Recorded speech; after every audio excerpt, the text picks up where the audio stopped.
Okay, I'll be honest. I have not bought any altcoins for almost a year now. Why? Well, because the market hasn't really been that friendly to altcoins lately, but recently I came across a new project and decided to ape in before doing my due diligence. Because people were saying that this was the pump.fun of Ethereum, so I thought it would be super hot and worth getting into early. But alas, that was a few weeks ago. And now, I finally had the time to do my own research. So today, I want to share with you everything that I found, the good, the bad, and the ugly. And by the end of it, we'll see if I made a big mistake by aping in, or if I should buy some more, especially since the price came down after its initial pump. Okay, so the project is called EtherVista, with ticker symbol VISTA. And like I said, a lot of people were calling it the pump.fun of Ethereum. If you don't know what that is, well, it's a super popular token launcher platform on Solana that essentially lets you launch a meme coin in a single click. Now, personally, I don't think that that's good for the crypto space because it's flooding the market with millions of new coins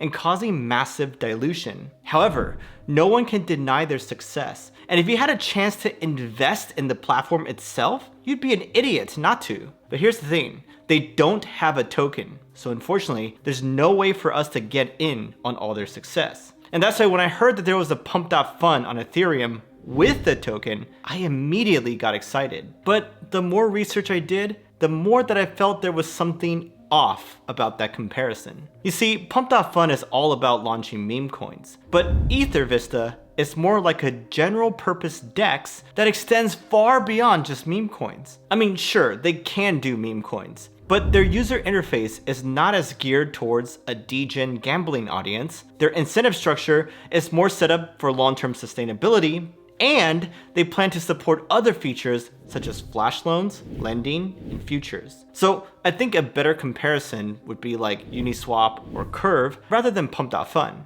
But here's the thing, even though my initial thesis about this project was not quite accurate, it doesn't mean that its VISTA token can't be valuable. You see, the more I looked into its tokenomics, the more I liked it. First and foremost, VISTA is designed to be deflationary. It has an automatic buyback and burn mechanism that constantly reduces the overall supply. Within the first 3 days of launch, 2.17% of the total VISTA supply was burned, and now this has increased to 3%.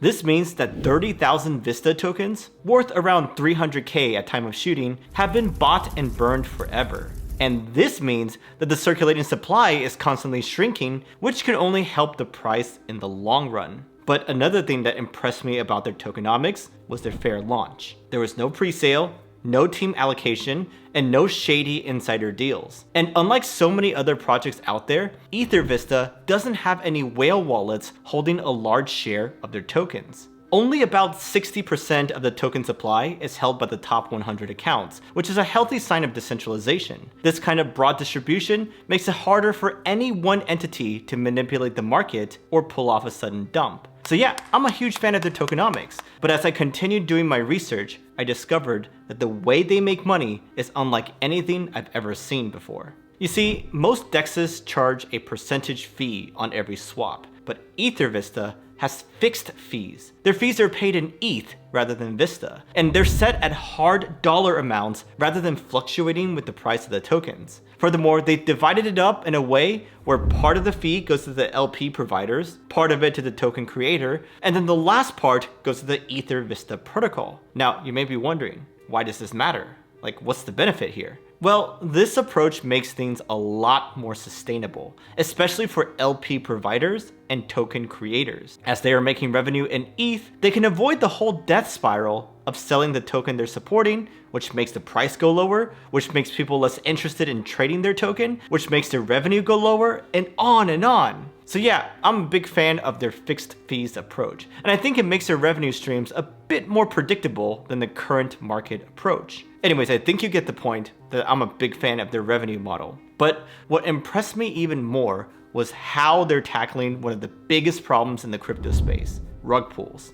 But before we get there, I want to share with you another upcoming project that I'm super excited about. It's called Goat Network, and they are the sponsor of this video. But they're super special because they're the first Bitcoin layer 2 to share network ownership via decentralized sequencers. And they're also the first Bitcoin L2 to offer sustainable yield in BTC to Bitcoin holders. How did they do that? Well, it's an L2, right? So there will be apps built on top. And when people use those apps, they'll be generating gas fees, which goes to the decentralized sequencers for producing blocks and helping operate the network. The key here is that anyone, even small holders of just a tiny bit of BTC, can participate and help operate a sequencer. So this yield is not just open to the whales. Now, another big thing that you gotta know is that there will be a GOAT token, which is mainly for aligning incentives for the decentralized sequencers. But yeah, this whole project is super fascinating. Like, they've put in so much careful thought into their tokenomics that it's like nothing I've ever seen before. So if you're interested,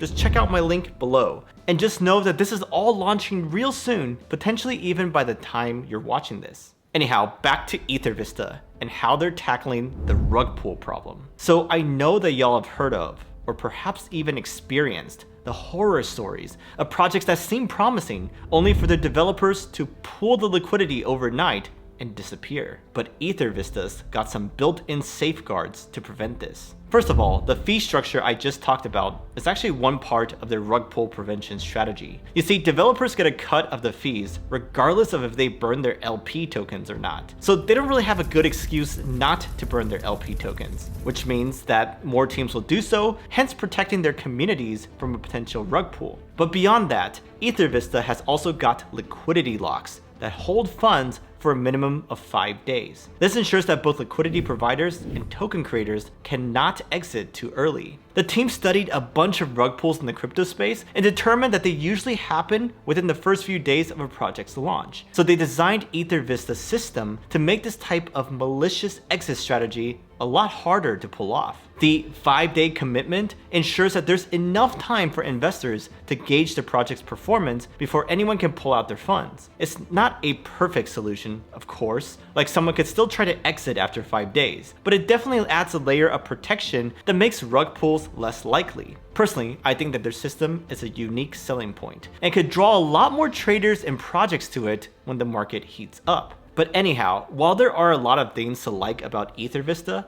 no project is perfect, and I gotta share with you all the negatives I found during my research. First of all, there's been a noticeable slowdown in the creation of new token pairs and a decline in its overall activity. When EtherVista first launched, it saw a huge surge of excitement, with users creating over 800 pairs in just a few days. But recently, that number has dropped significantly, raising questions about whether or not EtherVista can sustain its initial hype. And the slowdown isn't just limited to token creation. There's also been a steady outflow of liquidity from the platform, which is not a great sign. But beyond that, another one of my concerns is the security of their platform. You see, around September 5th, some people discovered vulnerabilities in the platform's router contract, allowing them to sweep the fees multiple times with bots and extract large amounts of ETH. Now, although the liquidity pools were not affected, this kind of exploit creates doubts about the platform's security and their ability to protect user funds. And speaking of security issues, we gotta mention the project's relationship with the Gotbit hedge fund.